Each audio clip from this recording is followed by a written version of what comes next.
Washington, SEOUL Even with denuclearization likely on the agenda of an expected summit between U.S. President Donald Trump and North Korean leader Kim Jong Un, the two countries still have very different ideas of how the process should look.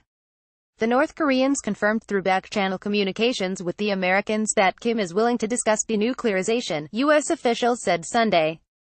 This news marked the first mention by either side of bilateral discussion about the summit. Trump said on Monday that he expects to meet with Kim in May or early June. Yet optimism in Washington remains scant.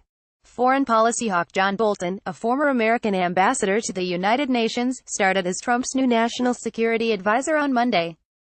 Bolton has long advocated a solution to the North Korea problem that resembles the end of Libya's nuclear program, ensuring complete, verifiable and irreversible denuclearization before easing sanctions or normalizing diplomatic relations. In 2003, following secret negotiations with the US and UK, Libyan leader Muammar Gaddafi declared that his country would give up all weapons of mass destruction. Tripoli agreed to submit to inspections by the International Atomic Energy Agency, disclose all activities related to nuclear development, and destroy all ballistic missiles capable of traveling 300 kilometers or more. Gaddafi sought to keep his country from becoming isolated by economic and military pressure from parties including the US, but Pyongyang sees this not as a model, but a failure to avoid repeating, pointing to Gaddafi's death in 2011 at the hands of NATO-supported rebels. The tragic situation of Libya and Saddam Hussein's fall in Iraq shows the consequences of putting down arms by temptation and atrocious military threat and blackmail of the U.S., the Rodong Sinmun, a mouthpiece of the ruling Workers' Party, declared last October. Kim expressed interest in returning to China, chaired six-party talks in a meeting last month with Chinese President Xi Jinping.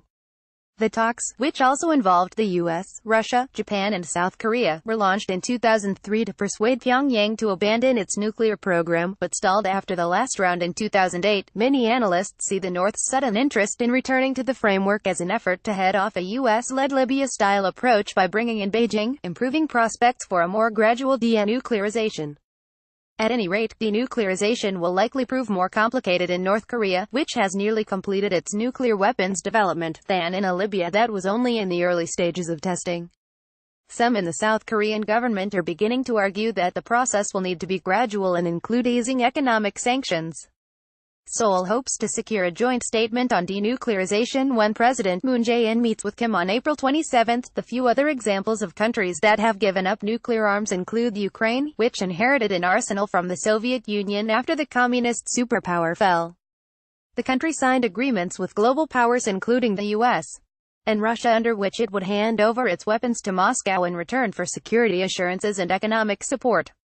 This is similar to the endgame sought by North Korea, which looks to guarantee the survival of Kim's government in exchange for phasing out its nuclear program. South Africa, on the other hand, moved to give up its nuclear weapons on its own after President F.W. Klerk took office in 1989. He explained that the rationales behind the program, the government's isolation from the international community due to the institutionalized racial discrimination known as apartheid, and the threat from communist troops in neighboring countries during the Cold War, no longer applied.